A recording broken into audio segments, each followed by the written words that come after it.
Here we are, we finally got it. Exciting. I was going to take a picture at the dealership, which is right there, but it's so close to the interstate, you couldn't hear a thing. So I just came down here. Here we are. Mirage 7 foot wide, 7.5 foot tall cargo trailer. I had this custom built, took about 9 weeks. Pretty cool.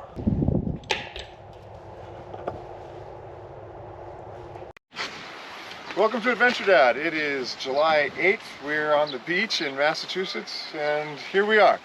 Anyway, I wanted to show you how we use our Velociraptor. When I first saw the Velociraptor late last year, I was really excited. Main reason being, it allows us to store our bicycles inside of our trailer, out of sight, out of the weather. It's been a great way to travel. So far we're about, I don't know, 3 weeks. We're 6,000 miles into a trip. These have been riding back here the whole time. We're just going to show you real quick how we do it. Now we're on the road. We don't have any editing, so we're going to try to get this in one take. So the kids are going to help, but just follow along. We're going to unload these. Then I'm going to show you how we have our bike rack held in there. And we'll go put it in the truck and just show you why we chose to travel this way. And it's really nice. Nobody can see the bikes. And then when we actually want to use them, we just put them on the truck, go wherever, forget the trailer. One other thing you're going to notice is this is our original trailer. You back up a little bit, sis. Thank you. This is our original trailer right here. In Mississippi, we had a suspension failure, so we added trailer number 2 below it just to stay on the road. Disregard this. When I say we built the trailer, it's here. All right, here we go, guys. Oh, be careful. Okay. So here are the bikes. We've unloaded all 5 bikes. Sissy, come here. And then here's the Velociraptor in the trailer. How we did this is I cut a little hole in the floor right here and here, so the structure of the rack sits in the floor, doesn't move around. And then up here, we added these collar ties here, and I use this, I put in this L track or logistic track, and I use these heavy duty tie downs. They just pop out. I had a welding shop add these eyelets on to a 10mm bolt so I could get everything the way I want. So we have 2 like this. And the other one is on this end. And these really hold this rack in pretty snug. And they come on and off pretty easy. These just stay right in the trailer. Could you back up a little bit? I feel like you're right next to me. Okay.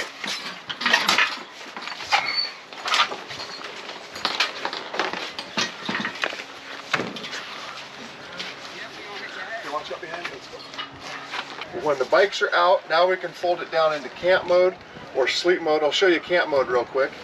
And that is, so when we're in camp mode,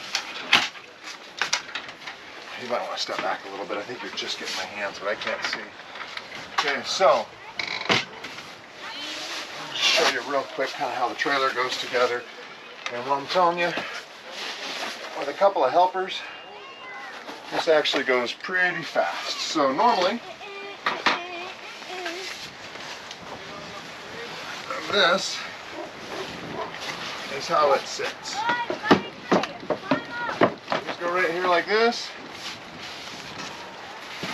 Oops.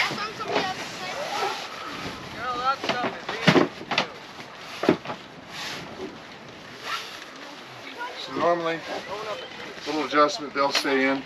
So you have the 2 sides, both of them are padded, and if you come over here, these are our tables. I took the 2 tables. It was one 6.5 foot long table. I decided to cut it in half into 2 tables so we can take it in or out. I also drilled a hole in each one of them. We did this on the trip. We did this inside the road in Kansas. My dad brought a hole saw and met up with us. But this is for, cornhole. Cornhole. See, this is for cornhole. I forgot. Anyway, I just thought I'd show you how we do the beds. So this guy goes here like this. That's table 1. The other table comes like this. So you can sit here with the legs down, or you can set these here like this. And this just tucks in there. This tucks in here.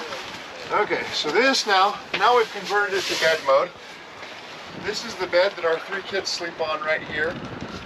We haven't had any complaints. I've slept down here. This is a really comfortable bed. So right now we have the 3 kids sleeping down here. Everything kind of folds up out of the way for the bikes if we needed to. Once they're out, we can do this. And this is kind of the cool part right here. This is my favorite. So we ordered this trailer 7'6" high, a little extra height. And the whole reason was to get a bed up in the air over the top of the bikes. And so I'll show you how this bed works. There you are. Turn the lights, I think it's cool.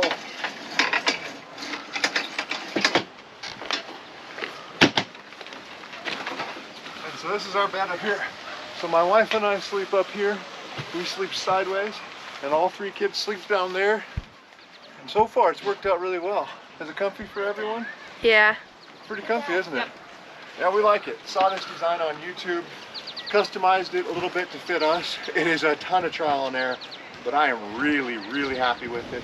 We have a full-size mattress up here with memory foam. It's the best night of sleep I've had. I mean, it's amazing. And we have a ton of space in here considering the trailer's only 12 foot long. Today, Hayes and I are camped at Placid Lake, Montana. This is the last week of our 6-week tour of the country, I guess almost 7 week. The 2 older kids are at a camp here on Flathead Lake in Montana. Mom just flew home yesterday, and so I have Hayes working the camera. Hayes, turn the camera on and say hi to everyone. No, that means turn it around and look at you. Say hi, everyone. Hello! Yeah, so, all right, we're going to get ready and go for a bike ride pretty soon with Willie, but I thought I'd walk you through the trailer here. But right now, we're going to just do a real quick walk through the trailer. This is in camp mode, so above us here, Hayes, I'm going to point up here. There we are. Above us is, okay, now back down. Above us is our bed that goes up and down. So Hayes and I slept up here last night. So the first bench here has, these benches don't move, they stay in all the time. The first bench here, Hayes, show them, look down in there, is storage. So since I built my own trailer, I brought my own tools, brought all these tools here along with some others. So that's storage there on top. And then in the back here, I'll take this, you sweet boy. Thank you. Hayes was getting a little distracted by his middle finger there.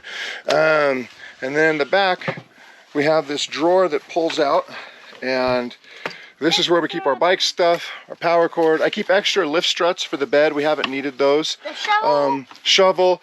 This is a vent screen, screen for the rear door here. Actually works really nice. We just leave this Velcro on. An axe. We have an axe for firewood. I'll show you our tables later, but these are bean bags because our tables are also cornhole boards. Hey, a second, you take this, I'm gonna close that. I don't need it. Yeah, we're going for a bike ride, remember? But I want to. Oh, that's what you're doing, yeah, the cross tie. We bought these 3-inch thick pads on Amazon. I think they're outdoor essentials or patio essentials. I'll have a link down below. We didn't know how they would be. We got these in right before we left. Turns out they're super comfortable. So these pads stay here all the time, this back and this bottom. This side flips up, and then we can put the bikes in our Velocirax rack right here. And then this here is one box. This other box here is our water system. Of all the component groups I built out, the water system has proven to be the most problems. A couple design issues, but also we had a pump fail within a week. So our Rec Pro pump, which is a knockoff of a SureFlow, failed within the first week. So we went to Camping World and I bought the expensive SureFlow. Haven't had any problems since. These here flip up and down. These are just sash latches, window sash latches. And so all of our pillows are able to fit in here. So we were able to get 5 pillows into these 2 compartments. You can see this one's empty here. It does have our vent line for our water and a cooling pad for the dog, which we really haven't used because she likes to chew on it. When it's down, the bed just rests right across here. You can see the bed has a little bow in it right now, and that's because I have all the pillows up there just for, you know, staying here in camp. So usually the pillows go on the side, and then the bed goes all the way up flush against the ceiling, but I didn't need that today. Honestly, we've had almost all 5 of us up there for a while and have not had any problems. This is the most comfortable night's sleep I've ever had. I'm 6'1". I think somebody up to about 6'3" could sleep comfortably in this bed the way we have it set up.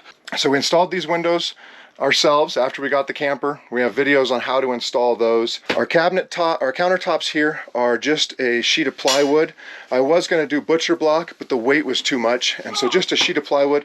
This has worked out really, really well. So we just stained this, put some EnduroVar on it, professional, and it has been absolutely wonderful. One of the things about this trailer, since it was my first trailer and I plan on selling it and building another one, I tried, if there was two slightly different products available, I chose both in this case. So you'll see the fans. This is a MaxxAir traditional fan.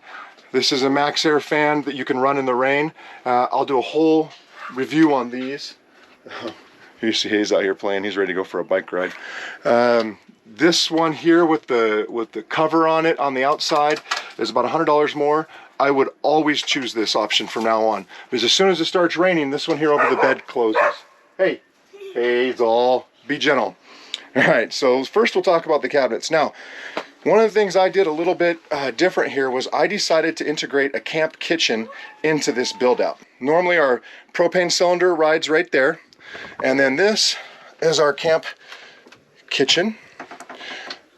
A couple of years ago, I built out a much larger camp kitchen. It was unwieldy. It was hard to get in and out of a truck. So when I did this project, I decided to do a slightly smaller camp kitchen. The idea being that when I go hunting with the kids or whatever and I don't take the trailer, I just take the truck. I can take this out real easily and have all of my stuff available. So here's our camp kitchen. This came together really well. All of our cooking gear fits in here. So all of our plates, all of our bowls, cups, coffee, boiler. We carry one pan, a GSI pan, and then also this is a GSI aluminum Dutch oven. This is a great product. So we use this aluminum Dutch oven for all sorts of stuff. And then I have my water bucket here for when you're camping in the West and you can douse your fire. I always carry a couple of these big collapsible water buckets. These latches we use actually work really well. So all you do is kind of put your hand right there and you can kind of close it. This pull-out slide uses these lockable latches to pull out, and then it holds it in a locked position.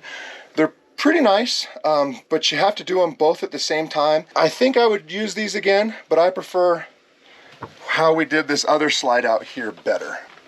This slide out here is just a heavy-duty overextension drawer slide.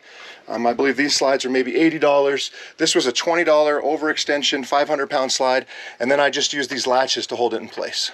So all you do is unlatch it here, and it slides open. We have our Dometic cooler here. I'll do another video on the Dometic cooler. This is an awesome product. Really glad we chose to go this way. Here's our garbage can. This is a 20mm ammo can. I use this as a garbage can all over. The idea being that once you put your garbage in it, if you're out in the back country, you can step on it and just squish and squish and squish your garbage down. 4 or 5 days of garbage for a family of 5, no problems. Just take it outside, squish it. We used river straps to hold everything in. I don't know if you're familiar with cam river straps. These are from Cascade River Gear. These are the ones that have the little brass roller on them. This is definitely the way to go for me. Everything's been held in with those. Now this drawer here, you can see once you close it, it doesn't automatically latch. And so what you have to do is just reach in here and latch those. Kind of holds it halfway open, or you can close it down. Underneath the sink, we have a little bit more food storage here. So this is some food storage, once again, river strap, and then pretty much our water system. If you look back in here, you can see the pump, and I have an accumulator, and we also have a drain line going outside. And then this 5-gallon water bucket is our wastewater or gray water tank. Fills up really fast. One of the other things about the water system is this fills up super fast, it seems like. But we also have 5 people using it. No problems. You can carry it anywhere, dump it. Behind the fridge in the V-nose of the trailer is where I have my batteries and all my electrical. We'll do another video on that. And so I built these 2 separate cabinets, and then everything else just kind of floats. One of the things about these trailers is they're not very square, so you don't want perfectly built cabinets all the way around because it just won't fit. So I built 2 large cabinet boxes, one here on the side, one here on the front, just kind of floated the cabinet across everything else, gave us a little bit of room. This cabinet here, I built it a little bit tall, and actually we can access most things in the Dometic refrigerator and the trash can because we have this extra 3 or 4 inches of room right here, which is really nice, or we can slide it out and access anything we need. These 2 drawers here are just 22-inch deep drawers. Drawer number 1 is our junk drawer. One of our favorite things on the trip has been this vacuum. We've used this a ton. This is a Makita vacuum with an adapter that I bought on Amazon for my Milwaukee batteries. I went with Milwaukee a couple of years ago, and I've had a lot of problems with the tools, but the batteries are great, so I'm switching to Makita, but I want to be able to keep my batteries. This side here you can see is just towels. Our drying rack goes in here. Cutting board goes in here when we're not using it.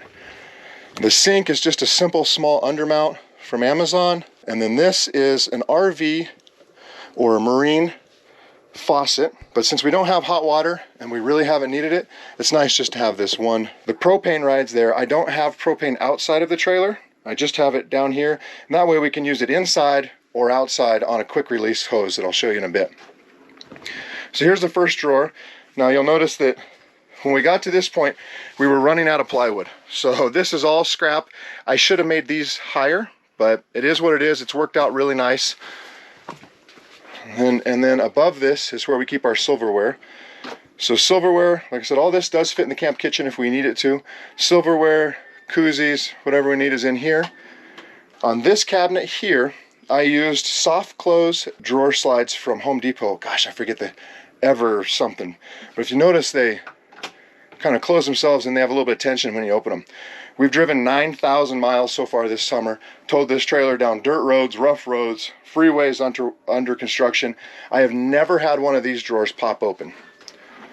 See here, you can see we have our Instant Pot and our little immersion blender for making breakfast shakes and cocktails and stuff. These are just, I believe they're Pro Line from Amazon drawer slides, and these have been nothing but a pain in the butt. They don't have any sort of soft close function, and so they just go open and closed real easy.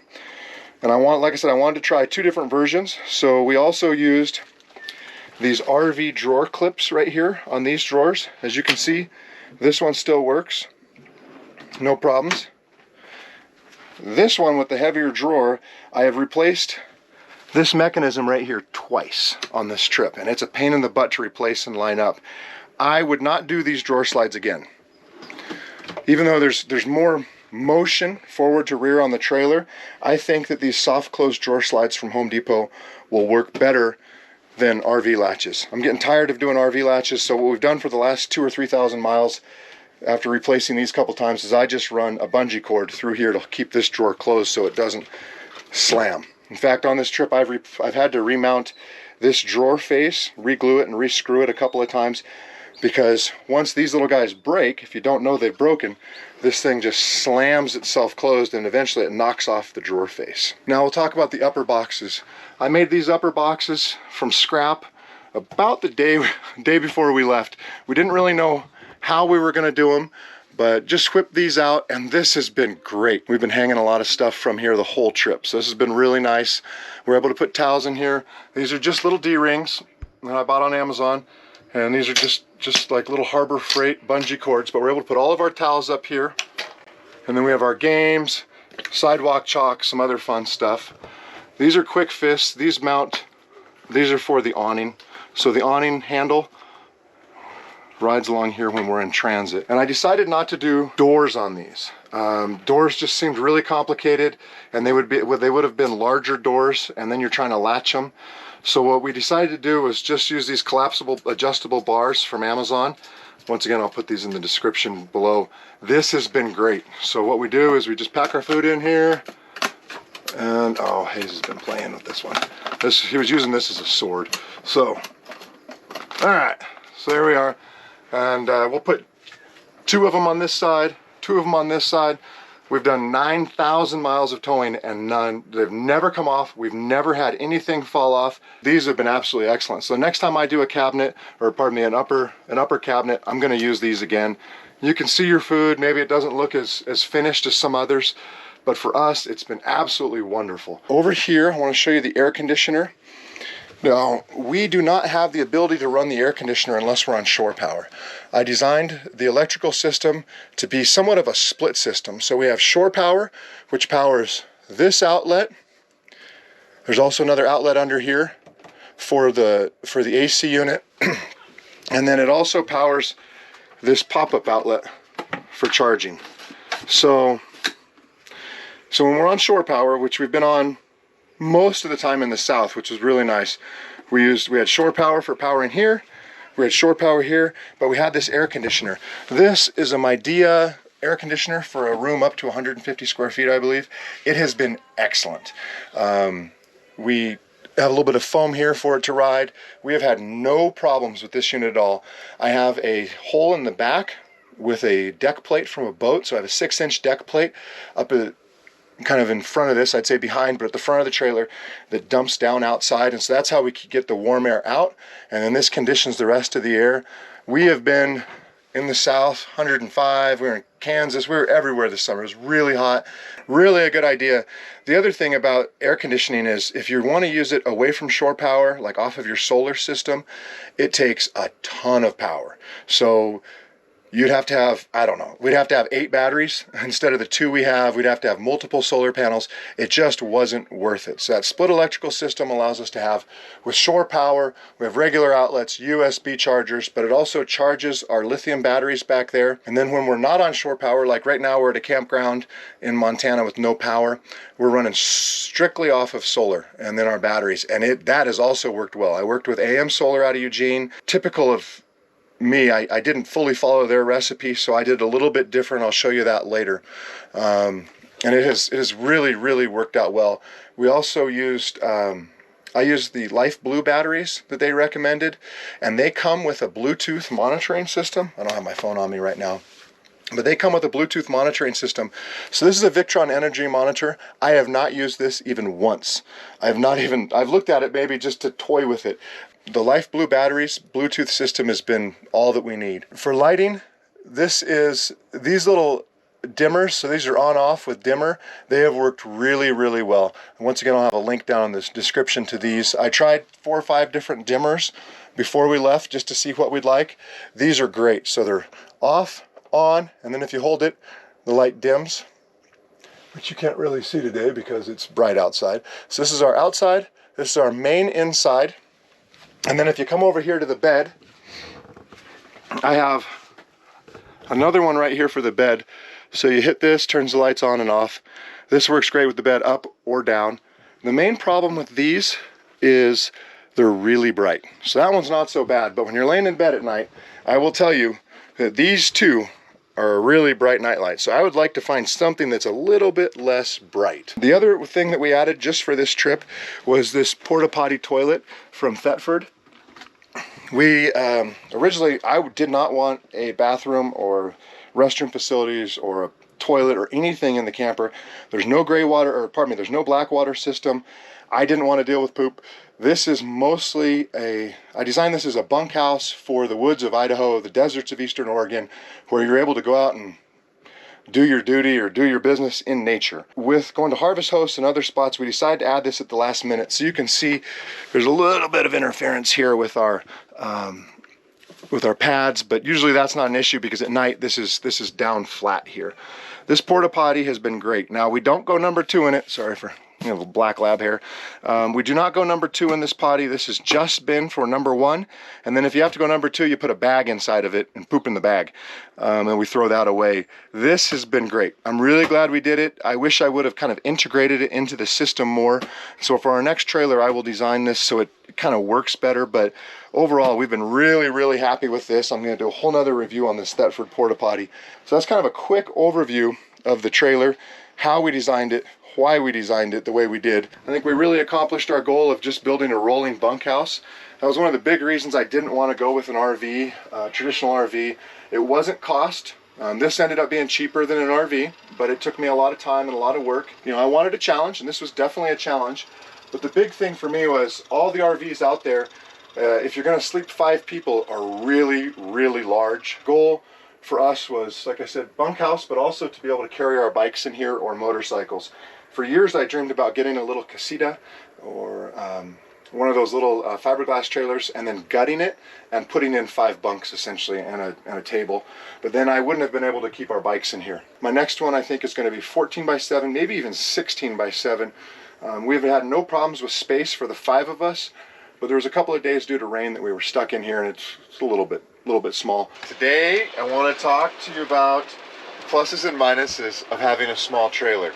So we intentionally designed our trailer as small as we could. This is a 12-foot long plus a small V in the nose by 7-foot wide trailer. It's worked out great. It was, before it had suspension failures, it was really maneuverable, pretty small. We could get it into small spaces, move it around real easy.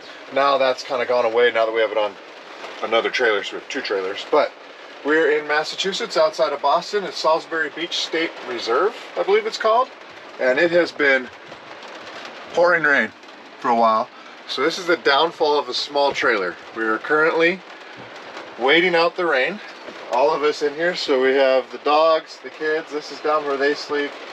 Ryan's up there trying to take a nap.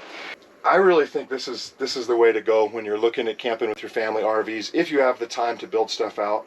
Now I'll say that skill-wise, I don't think it takes a whole lot, or tool-wise. I am an analyst by trade. I've spent the last 20 years at a desk. Skill-wise, I'm really low on the scale.